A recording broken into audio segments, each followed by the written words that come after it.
Talaga namang napakasarap humigop ng mainit na sabaw tuwing tiglamig. And yes guys, tama kayo nang narinig dahil medyo may kalamigan or malamig pa talaga yung klima namin dito ngayon. So, tamang-tama, may kalahating natira pa nga ako dito sa ating isda no, nung niluto ko nung nakaraang araw.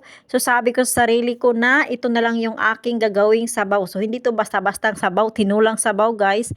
So gagawin natin tong espesyal na sinabawang isda. Gusto ko sana siyang gawing tinulang isda na Pinoy version, kaso nga lang ay ayaw ng asawa ko ng ganong klaseng pagkaluto guys kasi ang dami daw sabaw. Every time na gumagawa na ako ng sabaw guys para makakain din siya is ganito na lang klase na pagkaluto yung gagawin ko para kaming lahat ay makakain. So bali niluto ko lang yung ating isda guys. So bawang lang yung nilagay ko dyan. Hindi ako naglagay ng asin or any pang palasa guys. So bawang lang talaga at saka yung tubig. So, nung maluto na nga ito guys ay kinuha ko na yung isda at nilagay ko dito sa ating plato kasi nga himay-himayin natin to guys. So kinuhaan ko lang siya ng mga buto-buto kasi alam niyo naman may mga bata ako. So kailangan walang matirang mga buto-buto dyan. Malinis talaga yung talagang isda lang. Yung laman lang talaga yung ng isda ang matitira dyan guys. So, alam niyo ba guys na isa to sa palagi kong kinakain noong nagbuntis ako sa aking anak na panganay. Parang isa to sa pinaglihian ko ay Diyos ko Lord. So, nung matapos kong ang kunin yung mga buto-buto ay ito naman guys hinimay-himay ko siya gamit yung ating tinidor. Katapos naman guys ay hiniwa-hiwa ko naman itong ating sibuyas na puti at saka itong ating bawang. Kasi nga gisahin muna natin yung ating sibuyas at bawang para mas lalong sasarap yung ating sinabawang isda. So sa kabilang banda naman guys ay inihanda ko na yung iba pang mga sangkap na gagamitin natin sa ating sinabawang isda. So bali naghanda ako dito ng 3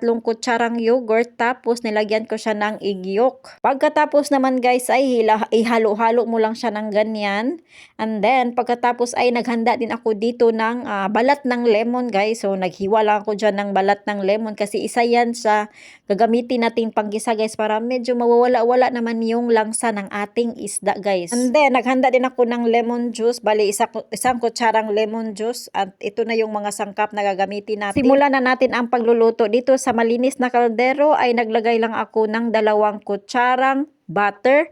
And then, nilagay ko na yung ating sibuyas. So, ginisa ko lang yung ating sibuyas, guys. At nang maluto na nga yung ating sibuyas, ay nilagay ko na yung ating bawang. Sinunod ko namang nilagay ay itong ating balat ng lemon. So, bali, ginisa ko lang siya ng konti. And then, ang matapos nga nating gisahin, ay nilagay ko na itong ating sabaw kanina sa isda. So, hindi ko siya itinapon yung sabaw na pinaglutuan natin sa isda kanina, guys. Kasi nga, ito yung gagamitin natin. So, bali, guys, nakalimutan ko pala, guys, na kailangan ko palang maglagay dito ng carrot. Kaya, dali-dali akong kumuha ng carrots at saka nilagay natin dyan. Buti na lang naalala ko siya bago pa man maluto itong ating ginagawang sabaw. Nang kumulo na nga itong ating sabaw ay kinuha ko lang yung mga bubbles dyan sa ibabaw. Katapos ay nilagay ko nga yung ating lemon at saka itong ating yogurt na may itlog. So bali habang hinahalo-halo ko siya ay dahan-dahan ko namang nilagay yung ating yogurt na may itlog. Kasunod ko namang nilagay itong ating harina guys. So bali yung harina ay nilagyan ko lang siya ng tubig and then dahan-dahan ko na siyang nilagay